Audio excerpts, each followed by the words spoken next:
Good morning, everyone. My name is Curtis Mitch from the St. Paul Center for Biblical Theology. And welcome back to another of our short reflections on today's Mass readings. We're looking this morning at Monday, August 3rd. Our Gospel reading is from Matthew chapter 14, verses 22 to 36.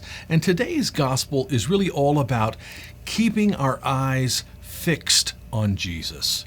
That's how we exercise our faith, and that is how we grow in our faith. Because today's gospel story is about how Jesus walks on the water, and then he calls Peter out of the boat to walk on the water as well. And this episode is typically classified by biblical scholars as a theophany. A theophany is a dramatic encounter with the living God. It's an encounter with his power and his presence in the world in a way that makes a deep impact on God's people. And there are several of these theophanies, as they're called, manifestations of God in history. There are several of these in sacred scripture. You might think back to Exodus chapter 3 and the burning bush, where God appears to Moses in a desert shrub that is on fire but is not consumed, and he speaks to him. He reveals to him his name, and then he calls Moses to a life of service to lead his people out of Egypt. We might also think of Mount Sinai, Israel's encounter with God at Mount Sinai. God appears to him in a powerful thunderstorm with lightning, and the mountain is on fire and it's wrapped with smoke. That's a classic biblical theophany. Today's theophany takes place, however, on the Sea of Galilee. It takes place with Jesus pulling back the veil of his humanity just for a moment to reveal his divine power and his divine presence to Peter and the other disciples who are in the boat. If today's episode is a theophany, it also gives us, I think, some things to think about with respect to Christian discipleship.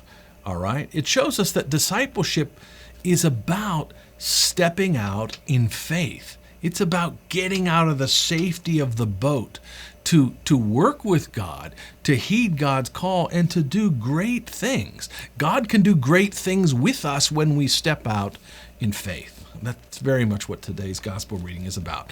So let's look at the passage, Matthew chapter 14, beginning in verse 22.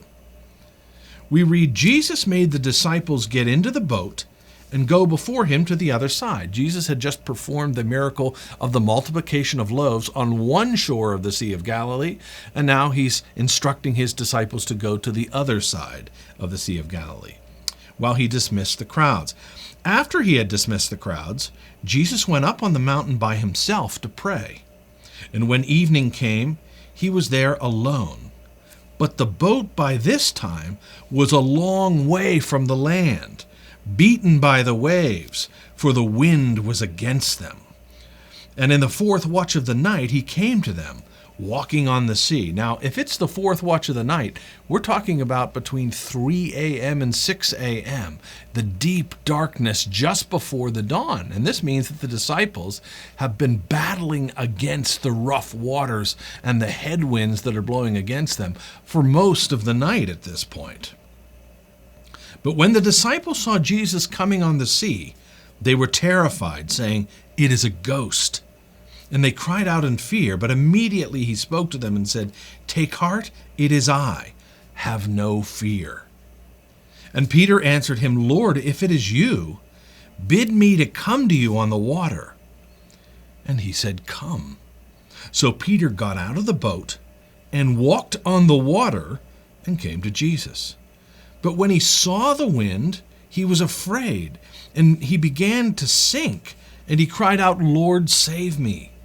Jesus immediately reached out his hand and caught him, saving him, and saying to him, "O man of little faith, why did you doubt?"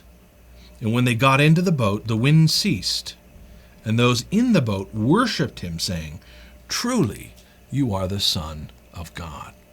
So what's going on here today? The first thing that I want to focus our attention on is verse 27. Jesus is walking on the sea towards the boat with the disciples struggling against the squall, all right? And They think it's a ghost and they're afraid. And so Jesus walks up and he speaks to them. He speaks calming words to them, words of reassurance. Take heart, it is I. Now, it is I is a way of identifying himself. All right. In Greek, the expression is ego eimi. Right. I am, or it is I. That's a perfectly good translation for words of reassurance. But there's something more going on here, something a little deeper. If these are words of reassurance for the disciples, they are also words of revelation. All right. Now, if you're familiar with the Bible, as the disciples were, the expression ego eimi, I am, is an expression that's very significant in the Old Testament. In fact, it goes back to that very first theophany that we just mentioned, with Moses standing before the burning bush. Ego eimi, I am, is part of the divine name of the God of Israel. When God reveals himself to Moses in the burning bush, and Moses asks what his name is, he says, Ehyeh asher ehyeh, I am who I am. That's God's inner mystery, is to be perpetual, eternal, infinite existence. And Jesus is actually picking up on this self-revelation of God's name when he reassures the disciples. Jesus also is the great I am who revealed himself to Moses at the bush. All right. And so this is a heartening thing on a whole nother level for the disciples. In fact, it's no wonder.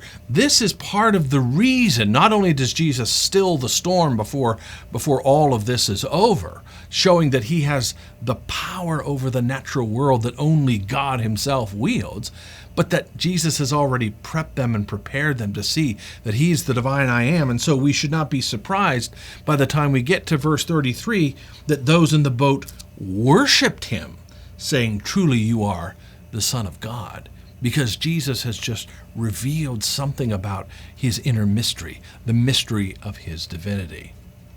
But let's move on. If I can get my computer to work. After Jesus reassures the disciples, Peter speaks up, as he often does as a spokesman of the 12, and Peter says, Lord, if it is you, bid me to come to you. And Jesus says, come. And so what happens? Peter makes an extraordinary act of faith, literally climbs out of the boat onto the sea and begins to stride across the waters. His every step supported by a miracle of God. But then something happens. All is going well at first, and then Peter begins to sink. Okay, he begins to, his body is falling down into the water. He's about to be swallowed by the sea. And the question is, why did this happen? What was going wrong? Did Jesus dial down his power in Peter's life? Certainly not. It has nothing to do with that. The change takes place in Peter himself. And what is that change? That's the thing we want to look at today. Peter got out of the boat and he walked on the water and came to Jesus. But, that's the key adversative there in verse 30. But, when he saw the wind, he was afraid and he began to sink. And Jesus reached out his hand and saved him and said, "O man of little faith, why did you doubt?" So basically the evangelist is showing us that there are three reasons why Peter, who was walking on the water, begins to sink in the water. What happened? What are those three reasons? Distraction, fear, and doubt. All right? Distraction, fear, and doubt. Distraction is spoken about in verse 30. It says that Peter saw the wind. Well, what does that mean? Well, it seems like a very commonplace observation, but it seems to indicate that he took his eyes off Jesus. That was the first mistake, so to speak, for Peter. He took his eyes off Jesus and began to take notice of all the reasons why this shouldn't be happening. All right, people don't normally walk on water. He's not wearing hovercraft sandals. Why is this happening? And he begins to notice all the reasons why it shouldn't be happening.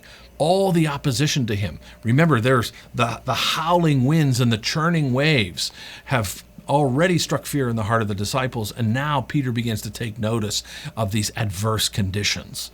and he takes his eyes off Jesus. And then it says he was afraid. Of course he was afraid. He's afraid that he's sinking in an angry sea that's about to swallow him up. And then Jesus says, "O man of little faith, why did you doubt?" All right, Jesus puts his finger on the real issue right there, is that he allowed his faith to diminish. All right. Now, it's important to point out that Jesus admonishes Peter as a man of little faith, but not as a man of no faith. All right. Peter is to be commended in part for stepping out of the boat. I mean, after all, you don't see any of the other 11 disciples who were huddled together in the stern, right?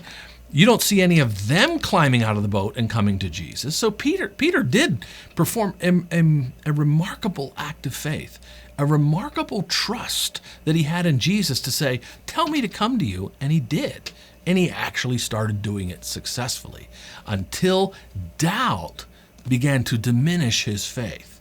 All right? But he's not a man of no faith. He's just a man of little faith, right? He has room to grow, says Jesus. So Jesus admonishes Peter, "O man of little faith," but he doesn't abandon Peter. In point of fact, he reaches out and saves him. All right? In this difficult moment when Peter has succumbed to a temptation, Jesus doesn't abandon him. He doesn't say, "You're not worthy to be my disciple. You can't make mistakes and be my disciple." No, we make mistakes all of the time. But Jesus remains there, and he stands at the ready to lift us up again. All right? And that's the question that we want to ask today. That's what we want to look at this morning's reflection. How does all of these events in today's gospel reading, how does this affect our lives as disciples of Christ in the 21st century? Well, I think that we could say that our lives are full of trials and storms, just like what we have going on here in the Gospels. There's a lot of darkness in our world and a lot to make us afraid, all right? Being in the midst of a worldwide pandemic is the perfect opportunity, I think, for us to reflect on these things. They make us afraid. There's a lot of uncertainty and a lot of fear. But I think what we need to learn from today's gospel is that God allows these adverse circumstances to blow into our lives, the howling winds of difficulty, hardship, and uncertainty. Why? Because these things help to show us where we stand and where we need to grow. All right? Just like with Peter.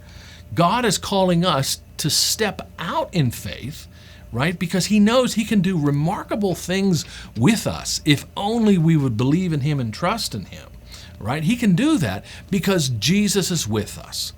Jesus is the great I am who revealed himself to Moses at the burning bush. Jesus is, in the Gospel of Matthew, he's Emmanuel. He is God with us. So God can accomplish all of these things, but he allows our circumstances. He doesn't allow us to live in a bed of roses, as it were, right? He allows these things to happen so that we can begin to learn where we need to grow in our faith, just as Peter did, all right? So Jesus is with us. He is the great I am, and he is present in our lives, even in the midst of the storms of our life, to empower us to do miraculous things, but then also to lift us up in those times when we falter, as we often do.